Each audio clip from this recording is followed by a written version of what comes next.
రోజు తెలంగాణ రాష్ట్ర వ్యాప్తంగా ఉన్న అన్ని యూనివర్సిటీలలో రాష్ట్ర కమిటీ పిలుపు మేరకు నిన్న సీఎం రేవంత్ రెడ్డి గారు అంబేద్కర్ ఓపెన్ యూనివర్సిటీలో ప్రస్తావన సందర్భంగా ఈరోజు ప్రెస్ మీట్ నిర్వహించడం జరుగుతుంది.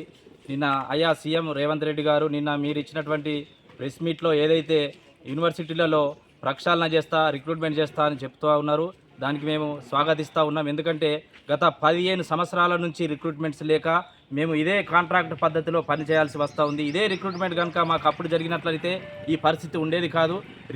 కేవలం రిక్రూట్మెంట్ జరగకపోవడం వల్లనే మేము ఈరోజు కాంట్రాక్ట్ అధ్యాపకులుగా ఉండాల్సిన పరిస్థితి వచ్చింది. ఇక్కడ మేము తెలంగాణ యూనివర్సిటీ 2006లో స్థాపించినప్పుడు కేవలం 7 డిపార్ట్మెంట్లతో మాత్రమే రన్ అయి ఉంది.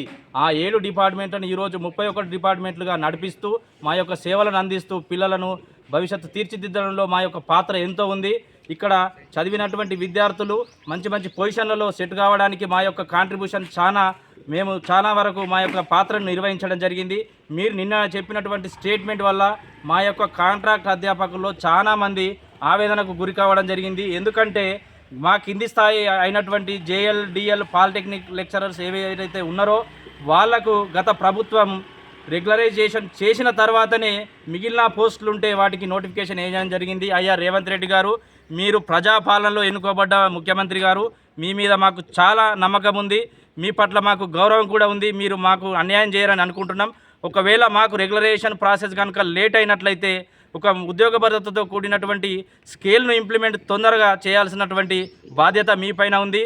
ఒకవేళ మీరు రెగ్యులరైజేషన్ కనుక మాకు ఎటువంటి న్యాయం జరగకుండా రెగ్యులరైజేషన్ కనుక మొండిగా వ్యవహరిస్తే మాత్రం పెద్ద ఎత్తున అన్ని యూనివర్సిటీల్లో కాంట్రాక్ట్ అధ్యాపకులందరం కలిసి యూనివర్సిటీలను బంద్ చేయడానికి కూడా మేము వెనుకాడడం. పెద్ద ఎత్తున విద్యార్థుల సహాయంతో తెలంగాణ ఉద్యమంలో పనిచేసింది మేము, తెలంగాణ రాష్ట్రానికి యూనివర్సిటీలే ముందుండి నడిపించింది మేము.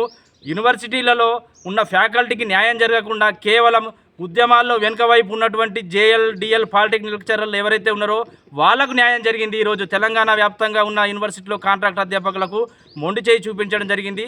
సో మీరు సీఎం రేవంత్ రెడ్డి గారు, కేసీఆర్ గారు ఏదైతే నిర్లక్ష్యం వహించారో ఆ వైపుగా మీరు ముందడుగు వేస్తున్నారో దాన్ని మేము స్వాగతిస్తూ ఉన్నాం. సో మేము కూడా యూనివర్సిటీలలో స్థాపించినప్పటి నుంచి ఉన్నాం, తెలంగాణ ఉద్యమాన్ని ముందుకు నడిపించడం. సో తెలంగాణ వస్తే మా ఉద్యోగాలు కూడా బాగుపడతాయనే ఉద్దేశంతో మేము ఈరోజు ఆశతో ఎదురు చూస్తూ ఉన్నాం. కేసీఆర్ గారు మాకు మొండి చేయి చూపించారు, మీపైన మాకు చాలా గౌరవం ఉంది. ఒకవేళ మీరు మాకు న్యాయం చేయకపోతే మాత్రం ఉద్యమాన్ని తీవ్రతరం చేస్తామని ఈ విధంగా హెచ్చరిస్తాం.